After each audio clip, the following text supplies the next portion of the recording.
What's up, everybody? Welcome to Read the Bible with me. I'm Stan Jr., and today we're looking at chapter 9 of the book of Ezra. As always, I welcome any new and first-time visitors to this channel. We read the Bible every day, one chapter a day, and I'm just glad to do it with you. If you're new here, go ahead and click the subscribe button and turn on that notification bell so you know every time we post a new video, which is every day at 7 a.m. Usually that's like an alarm clock. The video post, you can get up and watch it and read it with me.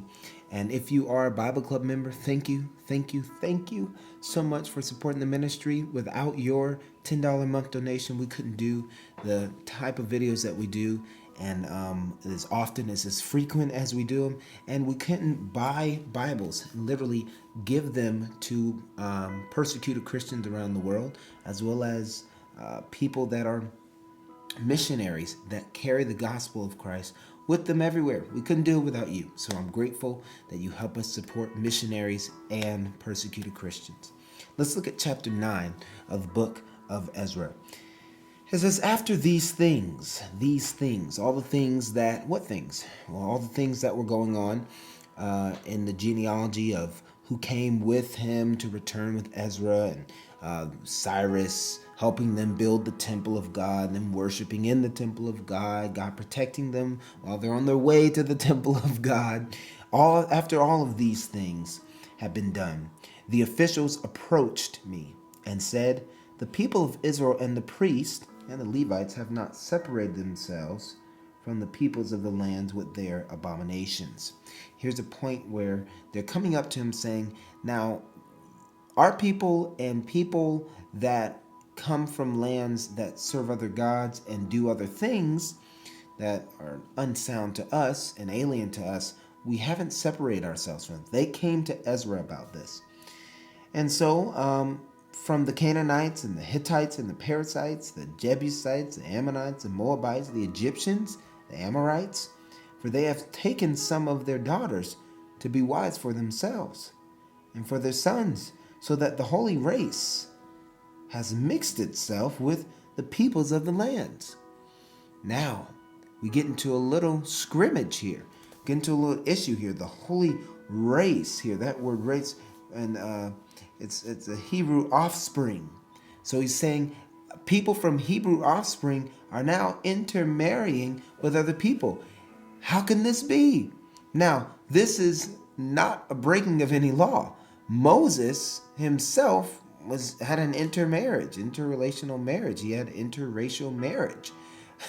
And that's why Miriam and his brother Aaron really didn't like his woman. They were racist, or at least prejudiced towards her, and the Lord cursed Miriam with whiteness. So we have to understand, God didn't really care about it, but these people do. The religious order care about intermarriage, interracial marriage, and they said the holy race, as there is some perfect race, and he said, in this faithless, the hand of the officials, and in this faithlessness, the hand of the officials and the chief men has been foremost. As soon as I heard this, I tore my garment. See, Ezra was a very religious man. And my cloak, and pulled hair from my head and beard, and sat appalled. I couldn't believe what I was hearing, Ezra saying. Then all who trembled at the words of the God of Israel because of the faithlessness and returned exiles gathered around me while I sat appalled until the evening sacrifice. And the evening sacrifice I rose from my fasting, and with my garment and my cloak torn, I fell upon my knees and spread up my hands to the Lord my God. He's about to pray. Now, what is important about this is that a lot of people translate this to say that Ezra is mad about intermarriage. And what Ezra is really concerned about, it's not really different races. He's concerned about being unequally yoked in a way. That these people that they were marrying had other gods. They didn't serve the God of the Bible. And he's really hurt by this. He's saying, how could you love someone that doesn't love who you are supposed to love first? And so it is today.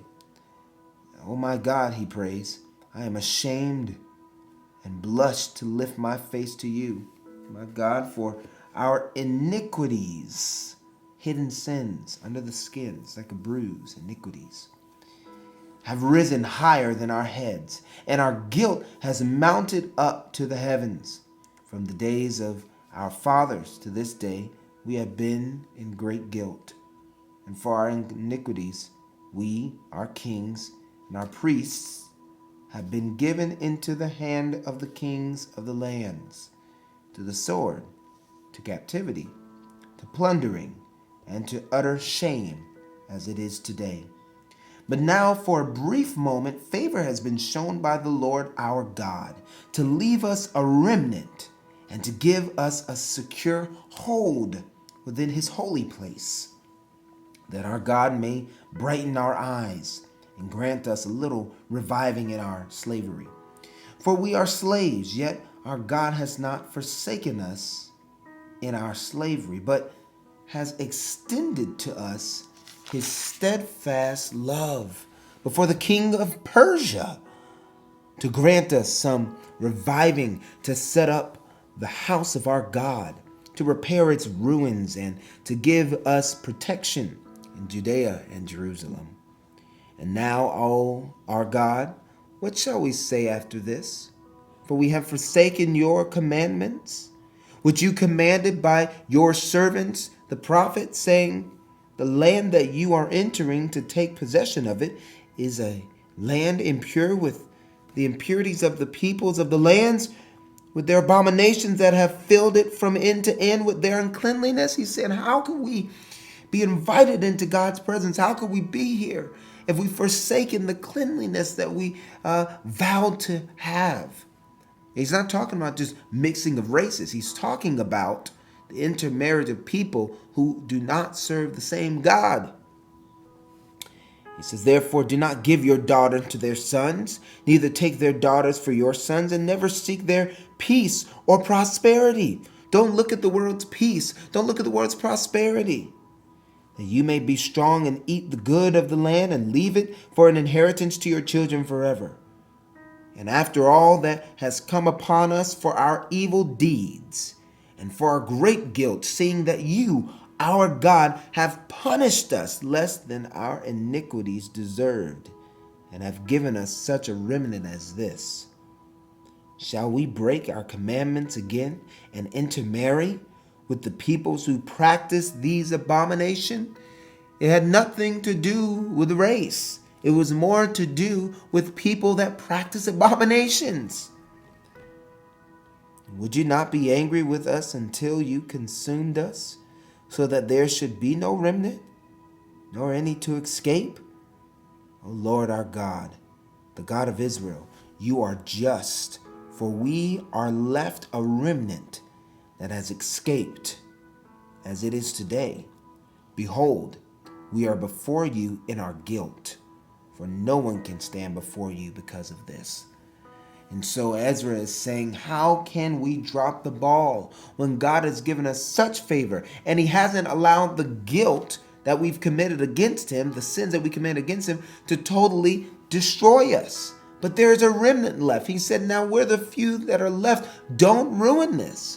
When we were drawn into captivity by Babylonia, we out of that, the remnant was taken. When the temple was burned down, when Jerusalem was burned to the ground by another country, that there was a remnant left. He said, we're the ones that God chose to carry on his name and his fame and his glory. And we're messing up by marrying people that practice abominations.